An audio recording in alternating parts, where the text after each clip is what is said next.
Assalamualaikum warahmatullahi wabarakatuh. Bismillahirrahmanirrahim. Alhamdulillahirabbil alamin. La ilaha illallah wahdahu la syarikalah, lahul mulku wa lahul hamdu wa huwa ala kulli syai'in qadir. Asyhadu an la ilaha illallah wa asyhadu anna Muhammadan abduhu wa rasuluh.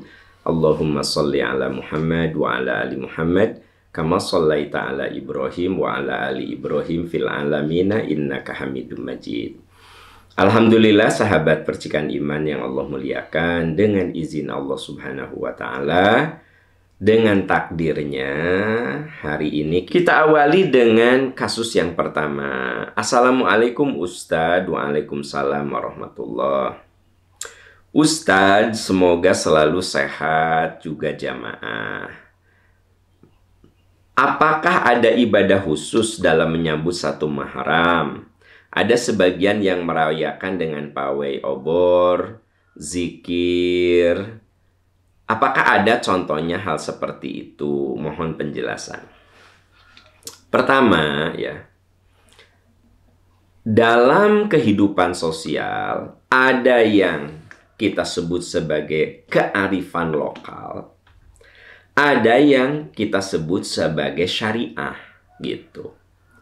Seperti di satu Muharram itu ada pawai obor, itu sebenarnya kearifan lokal atau budaya sebenarnya.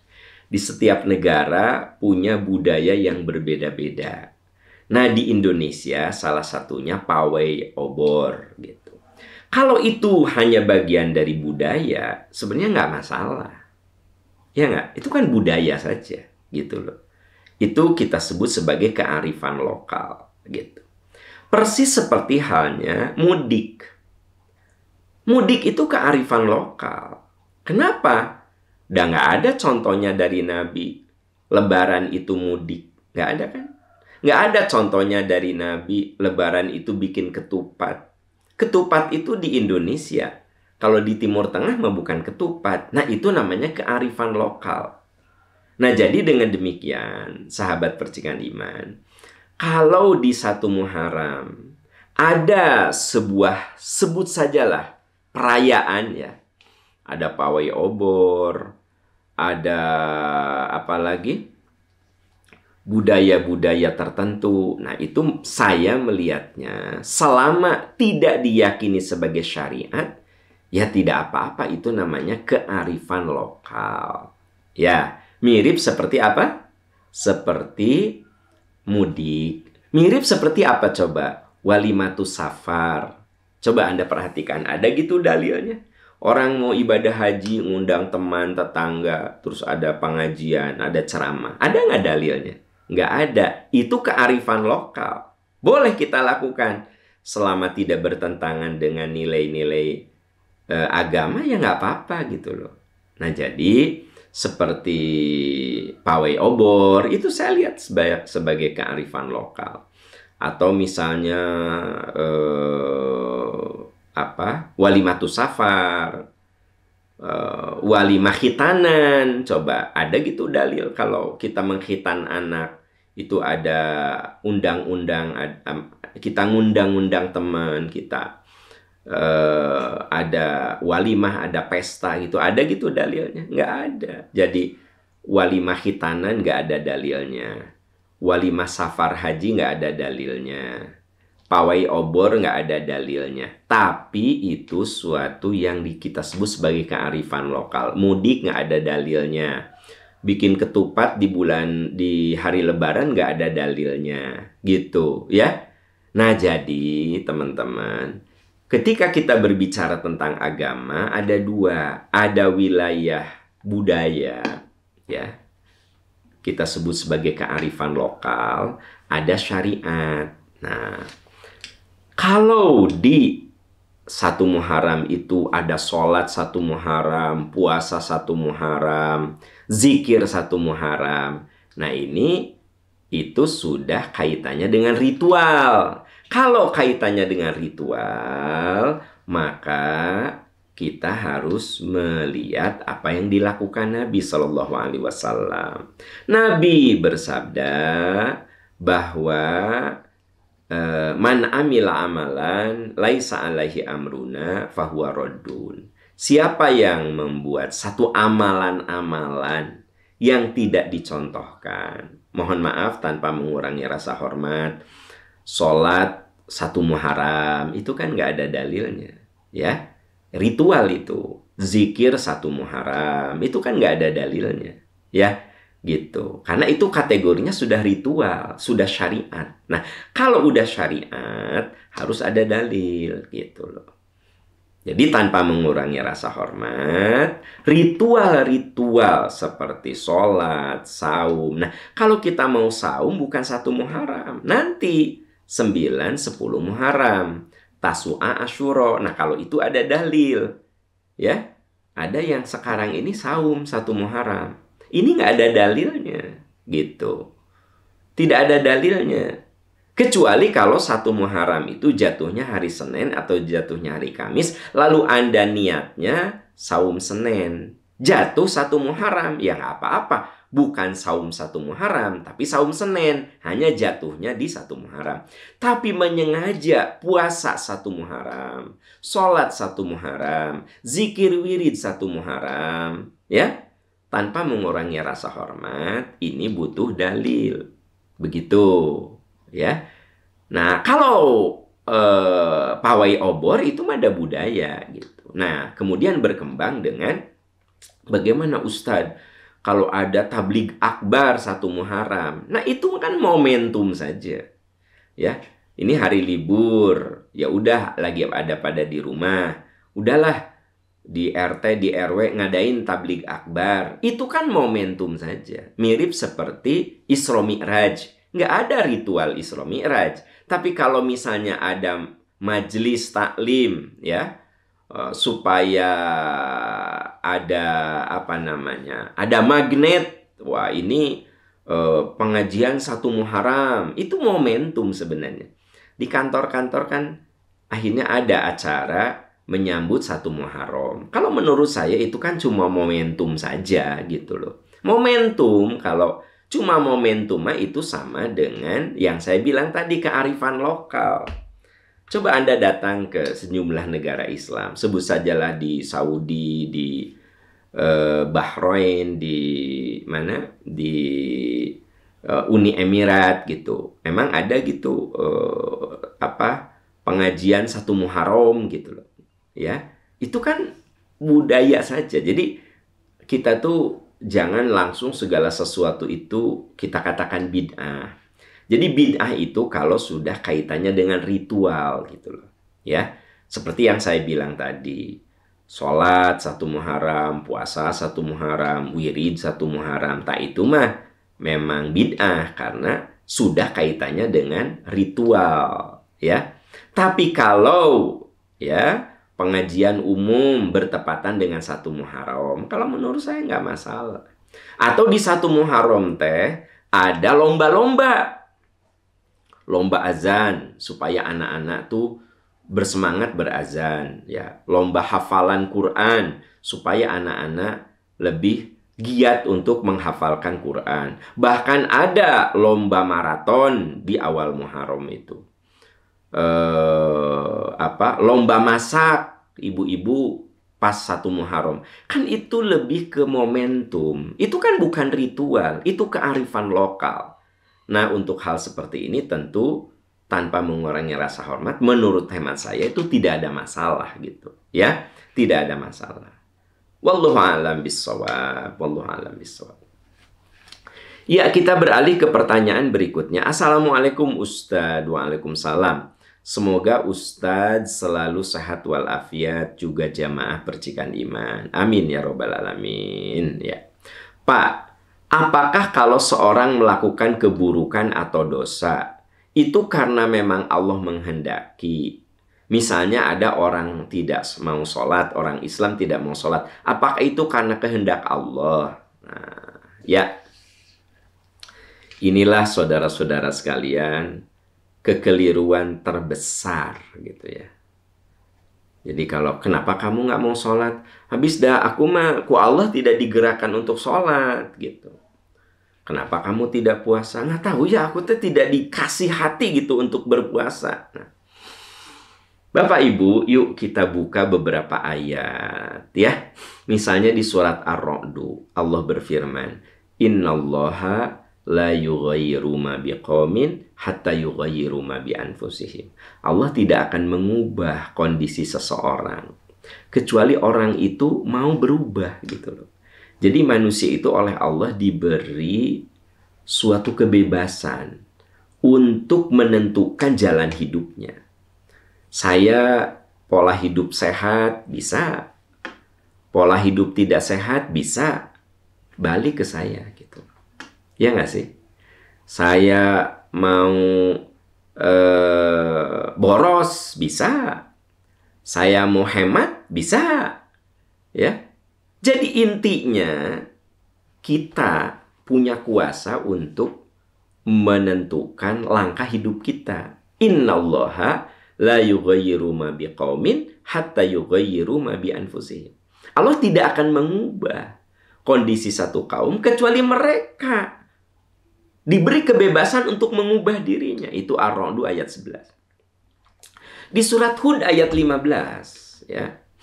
Man kana yuridul hayatad dunya wa zinataha nuwaffi ilaihim a'malahum fiha wa hum fiha la yubkhasun. Siapa yang menghendaki kehidupan dunia, dia halalkan segala cara. Pokoknya hidupnya untuk dunia, dunia, dunia. Nuwaffi ilaihim. Kami kasih. Kami berikan gitu loh. Jadi kalau ada orang yang menghalalkan segala cara untuk mendapatkan dunia, nuwaffi ilaihim a'malahum fiha. Ya kami berikan gitu. Wa hum fiha la yubkhasun. Mereka tidak akan dikurangi sesuai dengan pilihannya. Tuh, saya ingin menunjukkan dulu kepada Anda, saudara-saudaraku tercinta. Sebenarnya kalau orang bilang, aku nggak sholat karena Allah tidak menggerakkan hatiku gitu. Nah, ini saya ingin cerita bahwa Allah itu sudah memberikan kepada manusia perangkat. Kalau Anda lihat dalam surat Al-Mulk, Qul huwallazi ansha'akum wa ja'ala lakumus sam'a wal absara wal af'idata qalilan ma tashkurun. Allah sudah memberikan pendengaran, penglihatan, akal nurani balik ke kita. Apakah kita mau memilih untuk kebaikan atau memilih untuk keburukan? Berbuat maksiat itu butuh difikirkan, butuh tenaga, bahkan butuh materi. Orang mau judi itu kan butuh materi, butuh tenaga, butuh pikiran. Berbuat dosa itu ada keinginan, ada kemauan, ada perjuangan, ada pengorbanan dari diri kita untuk berbuat maksiat. Mau berbuat baik, ada. Ya, teman-teman datang ke majelis percikan iman. Anda datang ke majelis percikan iman tiap hari Ahad. Itu kan ada pengorbanan waktu, ada pengorbanan pikiran, ada pengorbanan finansial, ada pengorbanan tenaga. Jadi ketika Anda mau judi, Anda kudu membayar dengan duit, dengan tenaga, dengan pikiran, dengan waktu. Ketika Anda mau judi, Anda mau datang ke majelis taklim, Anda harus bayar dengan uang Anda, dengan tenaga Anda, dengan pikiran Anda. Jadi mau berbuat baik itu ada pengorbanan, mau berbuat buruk ada pengorbanan. Jadi salah kalau bilang, saya mah jadi ahli maksiat eta mah ku Allah, karena Allah menghendaki saya ahli maksiat. Keliru besar. Balik kepada pilihan kita gitu.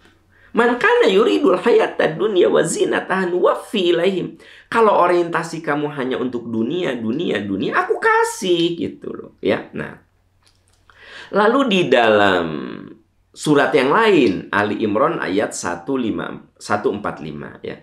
Sengaja surat-suratnya saya tunjukkan agak banyak gitu. Allah berfirman, "Mayurid thawabad dunya nutihi minha wa mayurid thawabal akhirati nutihi minha." Siapa yang memilih dunia, aku kasih. Siapa yang memilih akhirat, aku kasih gitu loh. Jadi kalau Anda sholat, Allah kasih pahala. Kalau Anda tidak mau sholat, ya Allah kasih sanksi. Karena dua-duanya juga pilihan kita.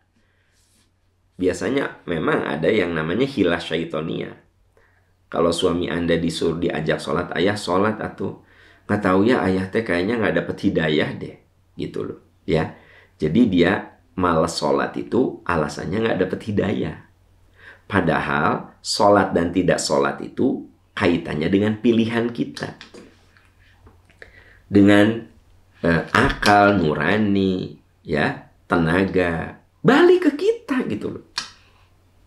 Nah makanya Allah berfirman, Man wa may yurid thawabad dunya nutihi minha. Kalau kamu orientasinya dunia saja, kamu nggak sholat, kamu nggak puasa, kamu halalkan segala cara, Allah kasih gitu loh.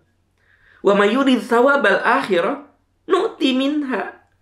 Nu'tihi minha. Kalau kamu ingin akhirat, kamu sholat, kamu puasa, kamu cari rezeki yang halal, kamu zakat, kamu infak, kamu sedekah, kamu wakaf, kamu berbagi, ya, kamu menjalani hidup dengan sehat, kamu menjalani hidup dengan halal, nu'ti minha, nu'tihi minha, kami kasih gitu loh.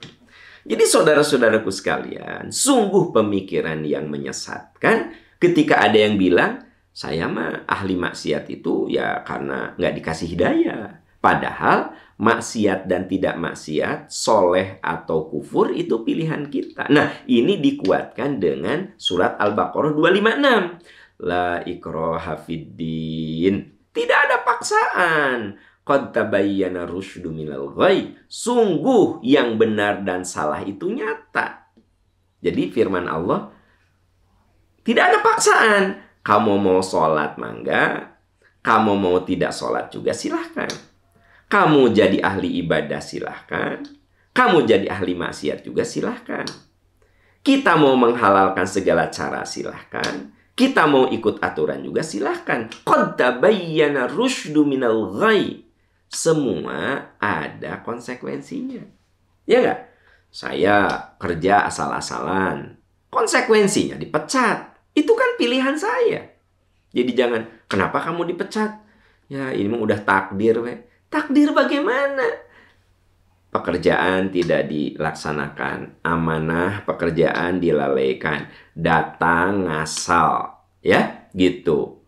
Perjanjian pekerjaan tidak dihiraukan. Ya bagian SDM memberikan report yang buruk. Akhirnya Anda dipecat. Kalau Anda dipecat lalu Anda bilang, ya ini mah udah takdir. Jangan bilang takdir, itu pilihan kita gitu loh. Qad tabayyana rusydu minal ghayy. Yang benar dan yang salah itu udah jelas. Ya, pilihan selamat dan pilihan celaka itu udah jelas gitu loh. Makanya di dalam agama la ikraha fiddin. Nggak ada paksaan. So, semuanya itu pilihan. Tapi kenapa kita memaksa anak kita sholat? Itu pendidikan gitu loh. Itu sudah kategorinya pembiasaan. Karena apapun manusia itu akan jadi mudah kalau sudah dibiasakan. Bagi Anda yang sudah dari kecil biasa mandi itu 2 kali. Pagi mandi, sore mandi. Kalau Anda nggak mandi nggak enak. Mungkin Anda nggak bisa tidur. Tapi kalau Anda terbiasa mandi 2 hari sekali, ya tidur ya nyenyak-nyenyak saja walaupun nggak mandi. Benar nggak? Jadi manusia itu perlu dilatih dalam kebaikan. Seperti halnya keburukan juga dilatih gitu. Terlatih. Kita ini disiplin terlatih dari kecil. Ya, kita nyimpen sepatu pada tempatnya. Kita nyimpen anduk pada tempatnya. Kalau sudah dilatih dari kecil, maka kita tidak akan sembarang nyimpen sepatu. Pasti di tempat sepatu.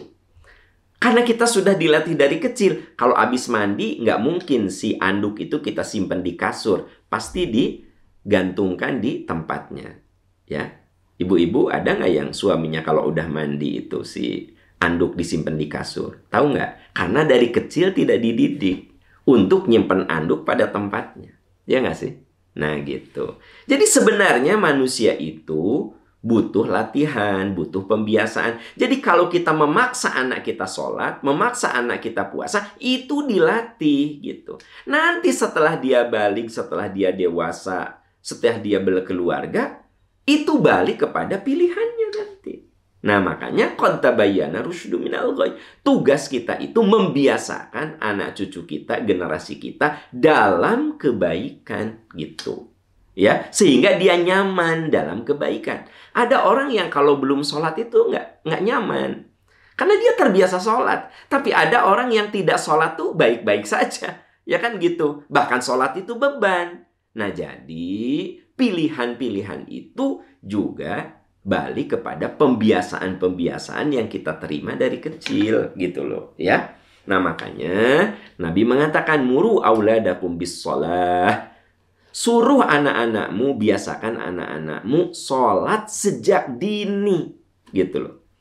Ada orang tua yang, aduh Pak Am, anak saya ini susah sholat. Ya iyalah, waktu kecil nggak pernah dibiasakan.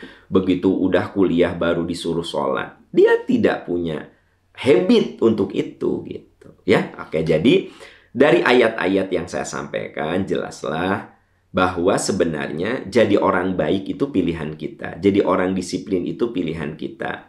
Jadi orang tekun ibadah itu pilihan kita. Ahli maksiat itu pilihan kita.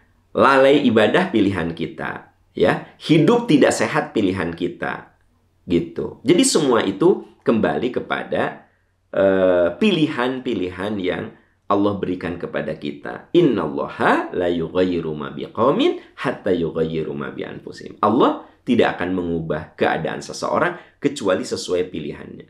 Mayurid thawabad dunya nu'tihi minha wa mayurid thawabal akhirati nu'tihi minha. Siapa yang hidupnya untuk dunia Allah kasih. Siapa yang hidupnya untuk akhirat kasih. Siapa yang hidupnya berkeseimbangan dunia dan akhirat, bahagia dunia dan akhirat, Allah kasih juga. Semua balik kepada pilihan-pilihan kita.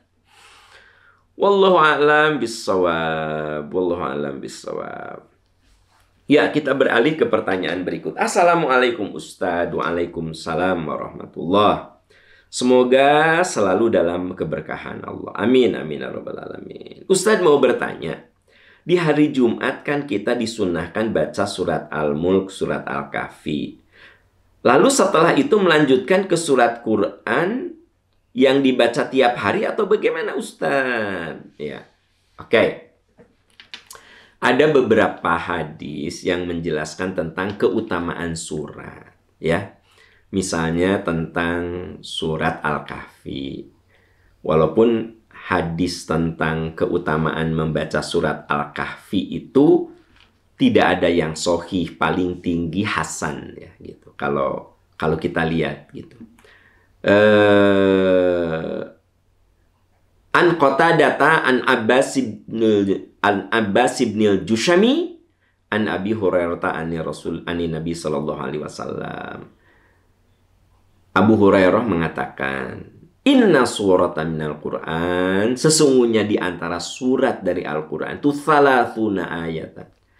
Ada 30 ayat yang syafaat li rajulin hatta ghufira lahu wa hiya suratu tabarakalladzi biyadihil mulk. Ya. Kata Abu Hurairah, Nabi bersabda, di antara Quran itu ada 30 ayat yang ada di dalam surat Tabarok. Kalau kamu baca itu akan jadi syafaat. Nah ini hadis sebenarnya kalau kita lihat itu kategorinya hadis hasan. Jadi bukan hadis sahih. Kan teman-teman hadis itu kan derajatnya macam-macamnya. Ada hadis do'if, ada hadis hasan, ada hadis sahih. Hasan juga ada hasan lidzatihi, hasan la lidzatihi. Sahih juga ada sahih lidzatihi, sahih la lidzatihi. Nanti level sahih juga ada muttafaq alaih, ada Bukhari Muslim, ada Bukhari saja, ada Muslim saja. Itu mah istilah-istilah ilmu hadis lah yang harus dipelajari secara serius, ya kan gitu. Tapi paling tidak saya ingin tunjukkan kepada Anda bahwa hadis tentang keutamaan surat Al-Mulk yang dibaca pada hari Jumat itu derajatnya hasan. Tidak sampai derajat sahih gitu ya. Nah, bahkan Imam Albani ketika berbicara tentang hadis baca surat Al-Mulk ya, di antaranya hadis yang agak panjang. Ya Rasulullah, inni darabtu khibai ala qabrin wa ana ahbisu annahu qabrun fa idza fihi insan yaqra'u surata tabarakal mulk hatta khatamaha. Ya Rasulullah, kata seorang sahabat, saya satu saat membangun kemah, ya, kemah dekat kuburan gitu loh. Lalu aku baca surat Al-Mulk, ya, Al-Mulk sampai tamat. Maka Nabi mengatakan, hiyal mani'atu, hiyal munjiatu, tunjihi min azabil qabri. Bacalah oleh kamu surat Al-Mulk, karena itu penyelamatmu dari azab kubur. Qala Abu Isa, ini ahli hadis mengatakan, hadza hadithun hasanun gharibun, ya. Ini adalah hadis hasan gharib. Bahkan Imam Albani dalam kitab Silsilah Al-Ahaditsil Dha'ifah atau Dha'iful Jami', beliau mengatakan bahwa ini adalah hadis yang dhaif. Jadi hadis yang mengatakan bahwa membaca surat Al-Kahfi itu menjadi penyelamat di alam kubur, menurut Imam Albani itu hadisnya dhaif. Ya kan gitu. Nah, Syekh Mustafa Adawi juga mengatakan hadithun dhaif. Itu adalah hadis dhaif. Enggak, saya ingin cerita dulu bahwa sebenarnya teman-teman, semua surat itu penyelamat gitu loh. Iqra'ul Qur'an fa innahu ya'ti yaumal qiyamati syafi'an li ashabihi. Baca kamu Al-Qur'an. Karena bacaanmu terhadap Qur'an itu akan jadi penyelamat. Nah, yang saya khawatirkan kalau Anda membaca satu hadis dan itu hadisnya dhaif, ya, bahwa surat Al-Mulk itu penyelamat, mulk terus dibaca tuh surat Al-Mulk lagi, surat Al-Mulk lagi, surat Al-Mulk lagi. Padahal Anda tahu kan, Quran itu berisi 113 surat. Nah, gitu. Jadi maksud saya, tanpa mengurangi rasa hormat, ya, yuk kita fahami Quran itu komprehensif. Bahwa semua surat dalam Al-Quran itu punya keutamaan. Kalau Anda baca tafsir Ibnu Katsir, setiap kali beliau membahas satu surat, selalu di halaman pertama dari pembahasannya itu keutamaan surat itu. Al-Baqarah ada keutamaan, dalil-dalilnya dikeluarkan. Ya, Ali Imran ada keutamaan, keterangannya dikeluarkan. Semua surat itu ada keutamaan. Tapi yang disosialisasikan itu hanya surat Al-Mulk, surat Yasin, surat Al-Waqi'ah, surat Ar-Rahman. Sehingga populer di masyarakat kita itu saja suratnya gitu. Ini saya mencoba mengkritisi ya. Jadi kalau menurut hemat saya, ya, tanpa mengurangi rasa hormat pada orang yang terus tiap Jumat gitu Al-Kahfi. Pertanyaan saya, emang Quran itu cuma Al-Kahfi saja? Gitu loh. Kalau menurut hemat saya, sok baca seluruhnya gitu ya. Gitu. Al-Baqarah tamat, masuk ke Ali Imran, masuk ke An-Nisa, ya. Masuk ke Al-Maidah, masuk ke Al-An'am, masuk ke Al-A'raf, masuk ke Al-Anfal, masuk ke At-Taubah, sampai ke Falak bin Nas. Balik lagi dari awal, kan itu akan lebih keren ya. Jadi ada orang yang seumur hidupnya belum pernah khatam Quran, tapi kalau Yasin mah tamat.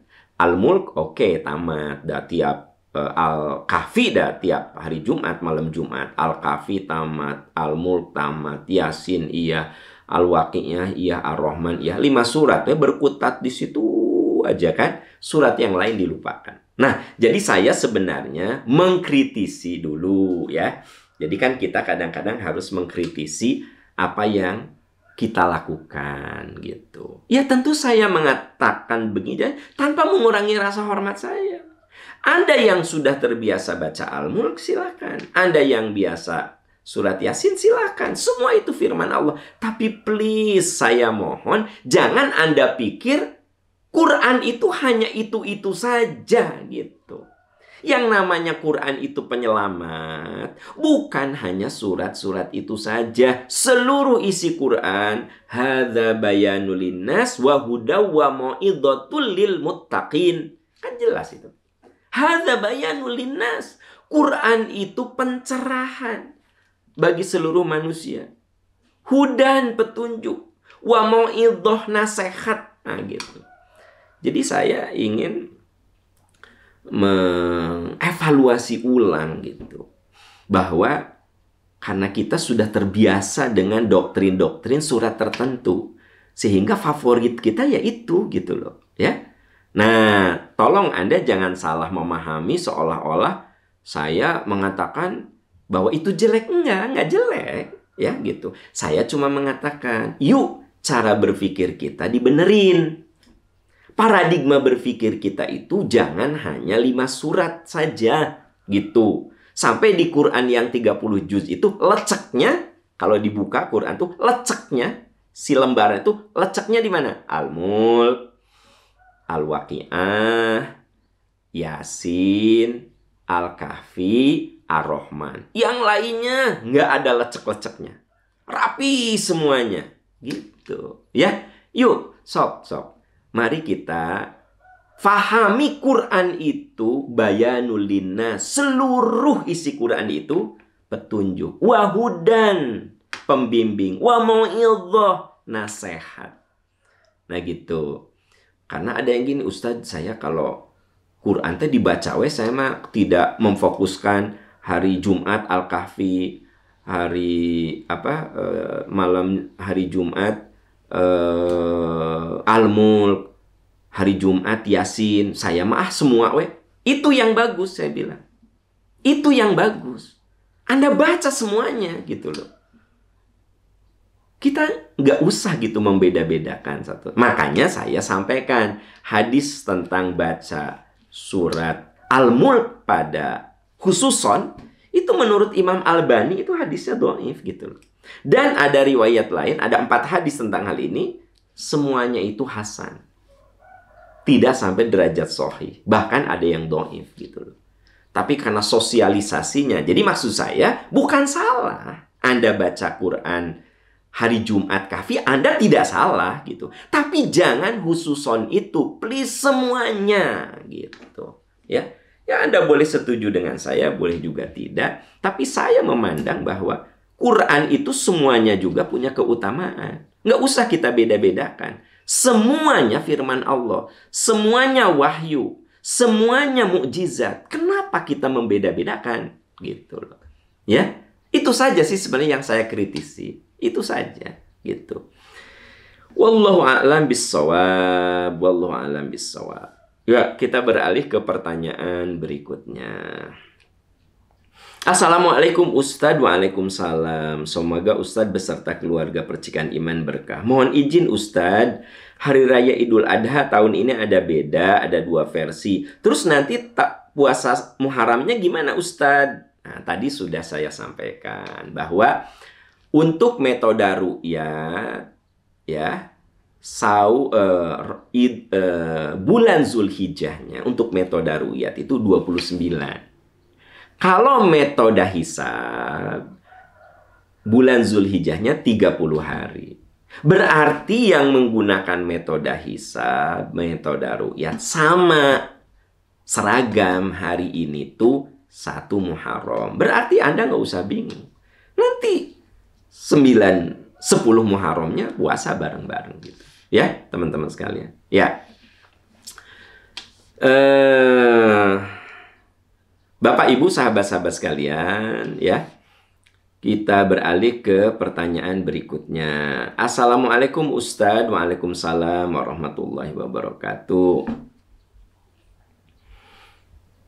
Ustadz, semoga dalam lindungan Allah. Bagaimana Ustadz biar jadi ibu yang sabar, tenang, pemaaf, menyikapi anak laki-laki remaja, udah balik, susah diatur. Padahal waktu kecil mah gampang dididik Ustadz. Apakah pergaulan berpengaruh? Apakah tidak ada seorang ayah juga berpengaruh? Mohon penjelasan. Ya, Ibu, ya, dalam perjalanan kehidupan manusia itu ada yang disebut dengan masa remaja, masa pubertas. Nah, itu yang paling kritis dalam perjalanan hidup. Jadi memang ketika pubertas itu jiwa berontaknya ada. Makanya banyak yang ketika anak-anak mah ada disuruh sholat ya, ayo sholat. Sholat, bager budak teh. Bahkan gini, mama sholat. Jadi ketika kecil mah lucu anak teh. Ya kan gitu. Begitu remaja, nah ya, mulai memberontak, melawan, ya, melakukan hal yang aneh-aneh gitu. Nah, sebenarnya pertama itu sunnatullah. Jadi yang namanya manusia itu ada melewati masa krisis, masa kritis, ya, yaitu dari mulai masa remaja, masa puber. Nah, memang di sini butuh kesabaran, butuh ketabahan. Ibu butuh banyak belajar menghadapi anak remaja. Karena anak remaja itu memang kadang-kadang unpredictable, susah diprediksi. Mun keur bager-bager, mun keur memberontak-memberontak, mun keur rajin-rajin, mun keur jadi pemalasan-pemalasan. Nah, itu sebenarnya dia sedang gelisah dengan dirinya. Jadi kita harus berjuang untuk tetap saja menjadi teman yang baik untuk anak kita. Apalagi di usia remaja dia itu memang butuh pengertian dari kita. Kita jangan terlalu banyak ngomel. Ya, kita perlu ngingetin, tetapi jangan terus aja ngomel. Nanti malah memberontak dia. Jadi memang saya nggak bisa jawab sesingkat ini. Paling saya cuma ingin memberikan suatu gambaran. Ini dialami oleh semua manusia. Ibu juga dulu ketika remaja sama aja, ya. Tapi ibu lupa kan ketika remaja kayak apa, gitu loh. Nah, ini masa dimana semua akan melewatinya. Hanya memang ada yang berat, ada yang tidak berat. Makanya ketika anak kita belum remaja, ini modalnya. Kedekatan kita, komunikasi kita, itu yang harus jadi modal untuk supaya anak itu bisa menghadapi remaja dengan tidak terlalu berat. Salah satunya, dia harus merasa disayangi oleh kita. Jadi ketika belum remaja tuh benar-benar hubungan orang tua dengan anak itu harus dijalin dengan bagus. Ya. Terutama komunikasi, perhatian gitu. Nah, modal ini akan jadi modal ke hubungan kita dengan anak di masa belum remaja. Itu modal berharga ketika anak kita menghadapi kondisi psikis yang berat. Sebenarnya dia juga mengalami mengalami hal yang berat sebenarnya, Bu. Gitu loh. Nah, jadi ya tentulah kalau berdoa mah kita doa. Ibu pastilah berdoa. Yang paling penting itu memang kuncinya kesabaran. Ngobrol dari hati ke hati. Ibu kan sebagai ibu pasti tahulah wajah anak kapan lagi happy, kapan lagi murung, kapan lagi berontak. Nah, ini memang kita harus tafahum, faham betul tentang psikis anak kita. Ibu maaf, jawaban saya global. Nah, kalau ibu berat sekali, bagus ibu konsul dengan profesional, ya, ke psikolog. Ibu minta bantuan ke psikolog. Gimana ngadepin anak remaja gitu loh. Banyak orang kalau konsul tuh hanya ke ustadz, ya kan gitu. Ustadz gimana ya anak saya? Ustadz gimana ya anak saya? Padahal sebenarnya ada yang lebih ahli. Ya kalau ustadz mah kayak beginilah. Ibu sabar, ibu tabah, ibu doakan gitu. Kalau ustadz mah kan gitu ya. Biar saya doakan nanti. Gitu loh. Itu ustadz. Nah, kalau ke profesional, kan tidak salah ibu datang ke psikolog. Ibu minta advice, minta masukan dari psikolog. Gimana sih ngadepin anak remaja? Nah, nanti psikolog akan memotret, ya kan gitu. Bagaimana hubungan ibu dengan anak sebelum dia remaja. Pasti dia akan bisa mengcapture. Nah, dari capture itu, dari potret itu, psikolog bisa memetakan. Kira-kira ibu harus bagaimana dengan anak gitu. Ya. Nah, itu kalau saya sih lebih menganjurkan kalau memang udah berat, ibu ke profesional. Atau sebenarnya kalau anak kita belum remaja, kita sudah konsul ke profesional. Sehingga bisa dibaca peta itu dan diprediksi. Karena tugas seorang ilmuwan itu memprediksi sebenarnya. Oh, kalau hubungannya begini, ibu dengan anak begini, ya, kemudian tidak ada kehadiran ayah gitu. Nah, nanti kelihatannya akan begini. Nah, itu kan bisa diprediksi oleh profesional. Gitu loh.